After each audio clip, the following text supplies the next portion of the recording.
Assalamu alaikum. Wa alaikum assalam wa rahmatullahi wa barakatuh. Dr. Brown, thank you for being with us on the Dean Show. It's a treat. My pleasure. Dr. Brown or Officer Brown? No, Dr. Brown. Okay. Yeah. So the people, our audience, just got to read a little bit about you. Why don't you just briefly tell us, they got to see that you had graduated, you're a doctor, you were an officer, a retired major in the Air Force, is this correct? Tell us a little bit about this. Well, I don't know if you really can say retired, because that, in most people's minds, means that they spent 20 years in the military. Yeah. I was 16 years, 8 years in active reserves and 8 years active duty. But the bottom line is that I'm an ophthalmologist. I'm a specialist in cataract and refractive surgery. I'm the medical director of a major eye center. During the last 10 years, I've authored a number of books about Islam. I first became Muslim about 14 years ago, and in the first few years, it was just accelerated learning. I got to a point where I realized that there was basically an absence of literature with regard to certain subjects, and I felt that void needed to be filled, and that's what started me on writing. So over the last 10 years, I wrote a series of 5 books. Many readers might know the first one. It's called The First and Final Commandment. 19 years ago, I had a daughter who was born with what's called a coarctation of the aorta. It's a lethal problem, meaning that a child born with this condition most often dies, and they usually die in a particularly bad way, meaning that they have open heart surgery, and then a few years later they repeat the open heart surgery, and then a few years later they repeat it. As the child is growing, they have to increase the size of the graft, and in the end these children die. So this was the first time when I got the news of her condition. This is the first time in my life I felt I had no control. I couldn't do anything about this situation. Every time before in my life when there was a problem, I dealt with it on my own. If I needed more money, I worked harder. If this needed fixing, I found somebody or I fixed it myself, etc., etc. And everybody knows what I'm talking about.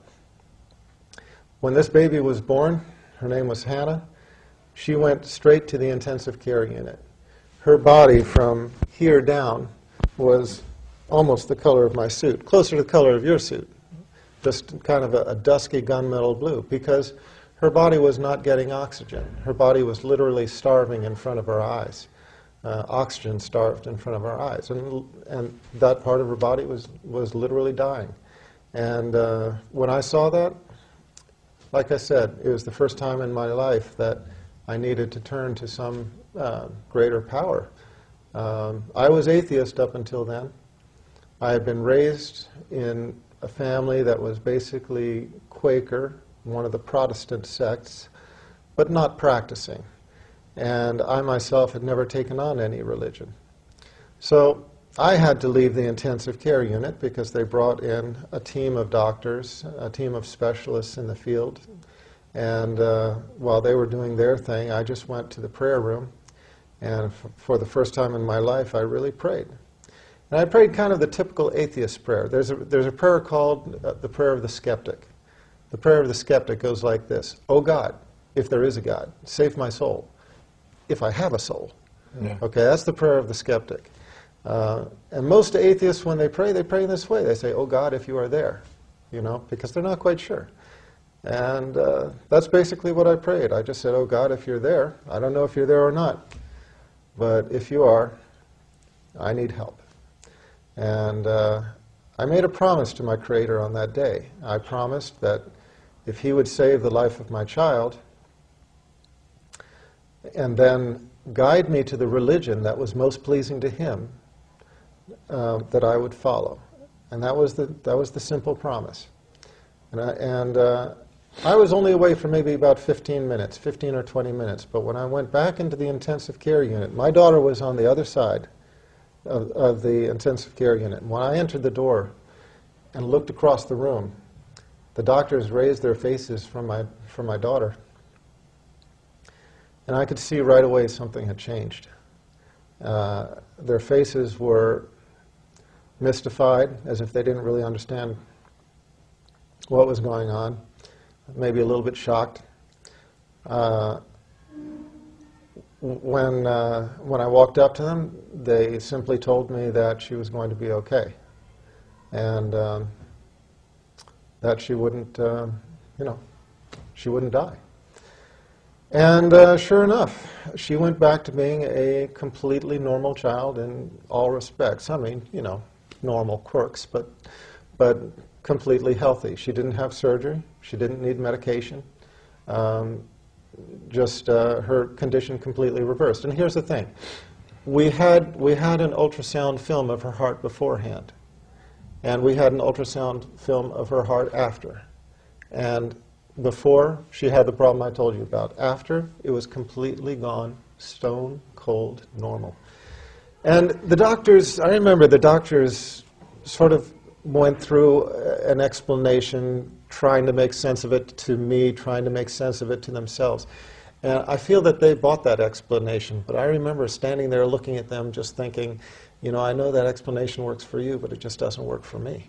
I prayed this prayer. And I just have to believe that this was the hand of my Creator. So I knew He had made good on His promise, and I had to make good on mine. So that started me on a religious search. And I thought I would find the truth in Christianity. I studied Judaism first. That led me to studying Christianity. I thought I'd find the truth there for years. Years I tried to convince myself. I tried to become Christian. I went to Seventh-day Adventist, Mormon, Quaker, Southern Baptist, Roman Catholic, Greek Orthodox. I don't know exactly how many different sects, how many different churches I went to trying to find the truth of Christianity. And I always kept coming up against the same thing. I always kept liking some part of it, but having trouble with others.